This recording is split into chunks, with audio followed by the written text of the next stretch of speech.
Իդեպ մամուլը գրեց, որ հակակոռուպցիոն կոմիտեի նախագահը եւ նրա տեղակալները յուրաքանչյուրը միայն դեկտեմբերին ստացել են ավելի քան 3 միլիոն դրամ աշխատավարձ, հավելավճար եւ պարգևավճար, իսկ հատկապես կարևոր գործերով քննիչներն ու բաժնիպետերը մոտ 2 միլիոն դրամ։ Հայաստանի պատմության մեջ ամենամեծ կոռուպցիոն սկանդալներից մեկը Անիֆի դեպքը գտնվում է հակակոռուպցիոն կոմիտեի ուղիղ պատասխանատվության տակ եւ մինչ օրս բացահայտված չէ։ Նշենք, որ Անիֆը լուծարվել է 2024 թվականի մայիսին։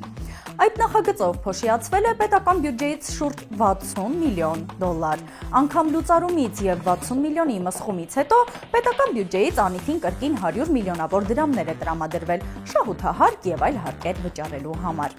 Եվ ամենաուշագրավն այն է, որ կա քրեական գործ, չկա մեղադրյալ։ Բազմաթիվ օրինակներից ընդամենը մեկը մեջբերելով ցանկանում ենք հարցնել. միլիոնավոր դրամների պարգևավճարն ինչի համար է՝ կոռուպցիայի բացահայտման, թե կոծկելու։